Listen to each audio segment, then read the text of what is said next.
Boa noite, queridos amigos, irmãos do canal Amador Espírita. Estamos mais uma vez aqui reunidos para esse momento, Saber e Sentir, com a alegria de podermos estar juntos nessa reflexão, nesse momento de interiorização. Então nós vamos agora à prece para que possamos guiar os nossos sentimentos e pensamentos na melhor direção possível, alcançando a plenitude das vibrações elevadas junto ao Pai Celeste. Então vamos elevar o pensamento, rogar a Jesus que em sua bondade nesse momento nos assista, trazendo aos nossos corações a tranquilidade, a clareza de raciocínio, a fim de que possamos aprender o que as lições têm para nos ensinar, as lições ditadas pelos Espíritos, a fim de que nós tenhamos mais oportunidades de acertar na nossa caminhada. Obrigado, Senhor. Envie aqueles que nos inspirem, que nos auxiliem na interpretação do texto, dos ensinamentos. Ampare a todos os necessitados nesse momento e fica conosco, hoje, agora e sempre. Assim seja. Então, hoje nós vamos para o texto 21, do livro Passos da Vida, né? Que é essa obra do Emmanuel e outros espíritos, psicografado da mediunidade, Francisco Cândido Xavier. Então, o Emmanuel começa a nos chamar a atenção. A preguiça conserva a cabeça desocupada e as mãos ociosas. Então, se a gente se deixar envolver pela preguiça, nós vamos manter a cabeça ocupada, desocupada, claro. Não vamos estar pensando em nada importante, em nada significativo. E as mãos ociosas, né? E a gente precisa pensar que a cabeça, né, o nosso pensamento, ele precisa estar sob o nosso controle. O controle da vontade, né, daquilo que a gente, de alguma forma, direcionar. Então, o Emmanuel começa dizendo assim: a cabeça desocupada e as mãos ociosas encontram a desordem. Então, se eu não penso, eu não programo, eu não me organizo mentalmente, deixando as coisas rolarem como naturalmente eu quero, né, sem dar aquela atenção devida, né, e eu mantenho as mãos ociosas, o que vai acontecer com a minha vida? Ela vai entrar em plena desordem. Né? É necessário sempre o pensamento bem direcionado, né? Necessário sempre a nossa direção no pensamento, o sentimento das nossas mãos, o que nós estamos fazendo, para que a nossa vida seja profícua, para que ela tenha um sentido, que ela, que ela atenda a uma finalidade elevada e nobre. Então, se eu não ocupo a minha mente com nada que é positivo, e as minhas mãos também, naturalmente a minha vida vai entrar no caos. E às vezes a gente escuta pessoas reclamando: puxa, minha vida não dá certo, as coisas não andam. Mas no que você pensa? Ah, não penso em nada. Eu acho que Deus é que guia a vida da gente. E o que é que você faz? Ah, não faço nada, estou esperando uma oportunidade. Então esse pensamento faz com que a vida da pessoa vire uma profunda desordem, sem controle, né? E ela vai ter problemas. Uma vez que nós viemos à Terra com um compromisso, nós devemos prestar atenção. Ela vai colocando aqui: se a cabeça desocupada e as mãos ociosas encontram a desordem. Então ele diz assim: ó, a desordem cai no tempo sem disciplina. Então, quem vive uma vida desorganizada, desordenada, não tem disciplina. Então, sem disciplina, nada que nós queiramos fazer é profícuo. Lembremos daquela afirmativa, né, do Emmanuel para o Chico, que ele pediu 3 coisas para o Chico, se o Chico quisesse, né, seguir na direção do compromisso assumido. E lá estava os 3 itens, né, que ele disse. Então diga aí quais são os 3, né? O Emmanuel falou: disciplina, disciplina e disciplina.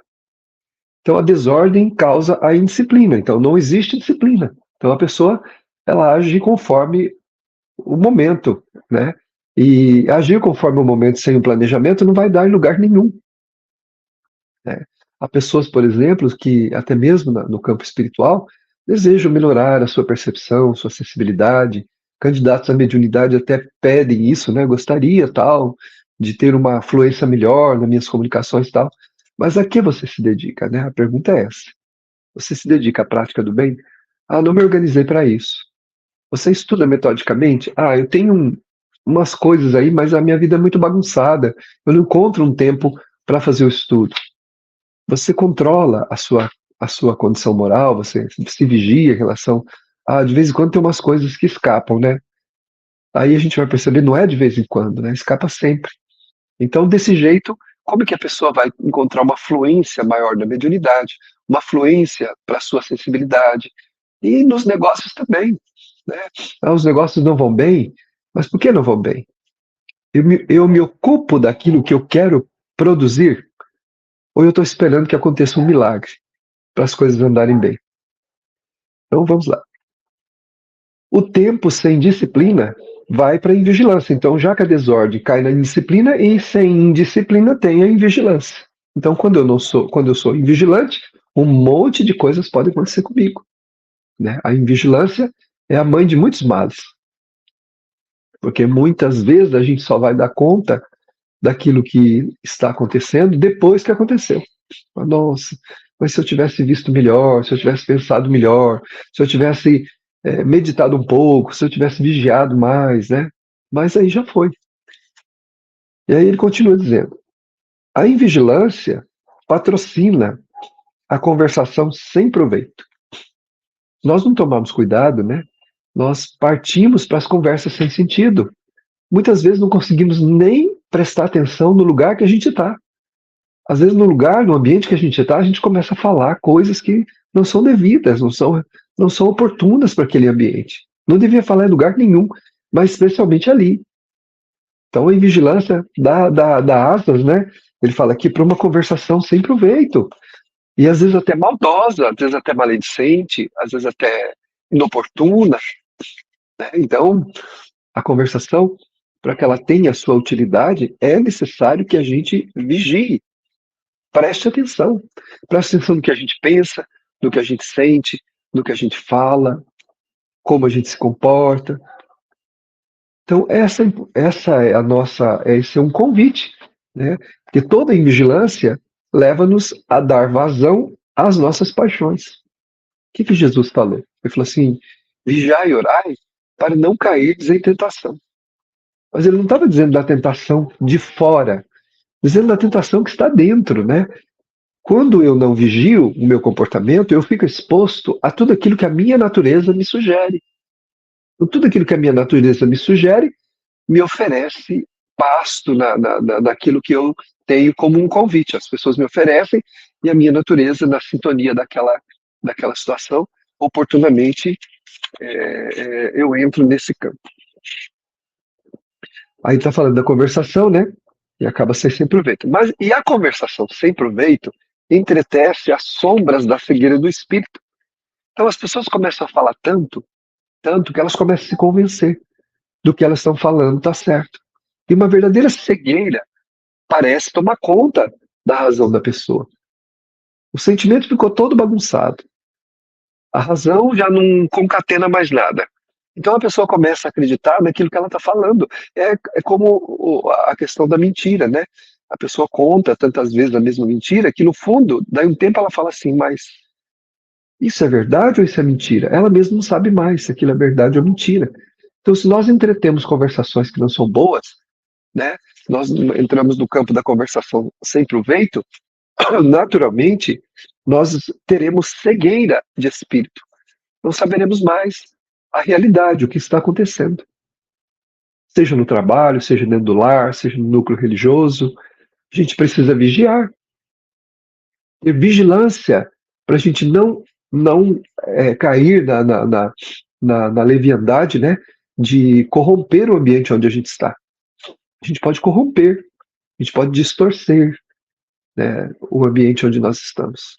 Então, prestemos atenção nessa questão. É muito interessante. Toda vez que a conversação não tem proveito, naturalmente nós vamos nos entretendo com ela e ela vai tirando a nossa lucidez, deixando-nos cegos para as coisas mais interessantes. E a pessoa, às vezes, ela não mede mais nem o lugar que ela está. Ela tem sentimentos pelos outros que não deveriam mais ter, né, dentro daquilo que ela já aprendeu.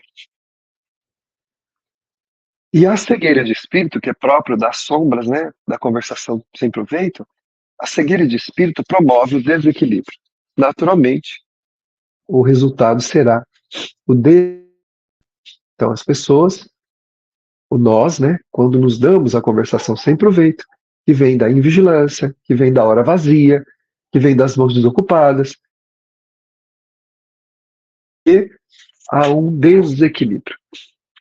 Primeiramente, um desequilíbrio próprio, onde a gente entra em crise com relação a alguma coisa que nos contraria, que nos traz limitação, e também entramos em crise com o ambiente. Então, ela fala, provocando desequilíbrio onde a gente está. Então, aquelas atitudes invigilantes que a gente toma, vinda, entretida, pela cegueira de espírito, por causa da nossa conversação sem proveito, elas se alastram, feito uma erva daninha, né, causando desequilíbrio no nosso lar, no núcleo de trabalho onde nós ganhamos o nosso sustento, no núcleo religioso, né, nos núcleos sociais de toda ordem. A gente tem que ter esse cuidado. Ah, mas todo mundo faz, todo mundo fala, todo mundo, nós não somos todo mundo.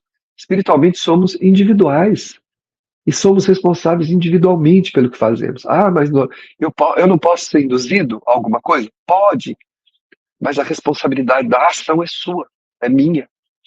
Mesmo que o outro tenha me dado razões suficientes para fazer uma coisa que eu vou fazer, o que eu quero, não significa que ele seja o culpado de eu ter feito. Ele vai ter responsabilidade sobre o mal que ele produziu, inclusive tendo me induzido. Mas eu responderei por ter cedido, por ter acudido, né, acedido aquele tipo de sugestão. Então não tem desculpa. Não há desculpas. Há muito tempo nós estamos transferindo responsabilidade da nossa vida para os outros, para as coisas, para as situações em torno de nós. Quando toda vez que acontece alguma coisa, nós precisamos perguntar a nós mesmos: por que isso está acontecendo comigo? O que será que eu preciso aprender? Não ficar encontrando razões nos outros, em Deus, no destino. Alguma coisa nós produzimos que estamos aí agora às voltas com aquela dificuldade. E em algumas delas nem é um problema, mas porque somos fracos espiritualmente, nós entendemos aquilo como um problema. Então é necessário que a gente reflita a respeito da nossa conduta. E ele vai. O desequilíbrio, então, que é criado, né, pela cegueira do nosso espírito, ele atrai o orgulho. Então, orgulhosos nos enchemos de razões. Né? Orgulhosos, então, achamos que nós estamos certos. Erro em todo mundo. Erro na instituição, erro na nossa família, aqui nessa casa aqui, só eu que penso, só eu que sei o que tem que fazer, ninguém aqui entende nada, ninguém sabe nada, e ainda dão trabalho e tal. Então começamos a ver o lar, começamos a ver o nosso trabalho profissional, né? Eu não sou, como eu não sou remunerado como eu devia, então eu vou fazer menos do que eu devo fazer. Errado. Ninguém é obrigado a ficar onde está, mas se está, tem que cumprir o dever. Pode lutar por melhores salários, mas não pode deixar de cumprir o dever. Poder pode, não deve, né? Não deve deixar de cumprir o dever. Porque a hora que eu deixo de cumprir o dever, eu começo a criar o quê? Um ônus para a minha consciência, um débito, né? Um prejuízo que vai, em algum momento do tempo, me alcançar. E no núcleo religioso também a mesma coisa.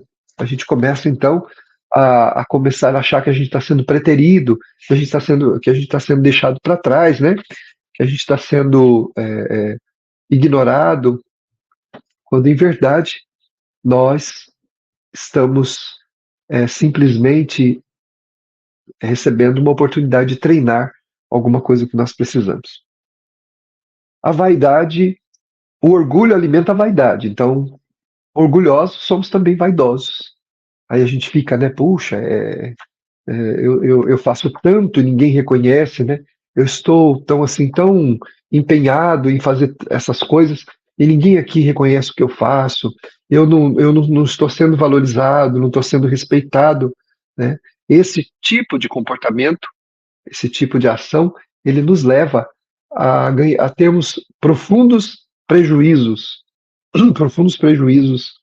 na nossa condição espiritual, porque nós, então, deixamos de realizar com humildade, com amor, aquilo que nós precisamos realizar.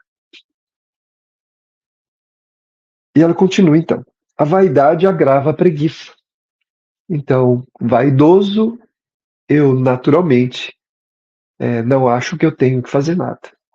Então, eu sou uma vítima da vida, eu deveria ter uma vida melhor que eu tenho, eu sou um injustiçado aqui nessa situação, então eu começo a achar, então, que eu deveria receber um tratamento melhor, né? Um tratamento diferente daquele que eu estou recebendo. Que eu devo ser considerado aqui. Como é que eu não sou considerado? Como é que ninguém me respeita aqui? Como é que ninguém me atende como eu queria que fosse atendido? Então, eu começo a cair na ociosidade, então não vou fazer mais nada. Então, eu vou ficar aqui, né? Eu não vou fazer mais nada, porque não sou valorizado mesmo, né? Não sou ninguém me valoriza, ninguém gosta de mim, nada dá certo, né? Então esse é um pensamento bastante que nos lesa bastante, né? Que nos traz grandes prejuízos. Então o Emmanuel vai concluindo dizendo assim, ó, como é fácil de perceber a preguiça é suscetível de desencadear todos os males, qual a treva que é capaz de induzir a todos os erros. Então, se até uma coisa que a preguiça faz com a gente é desencadear males, né?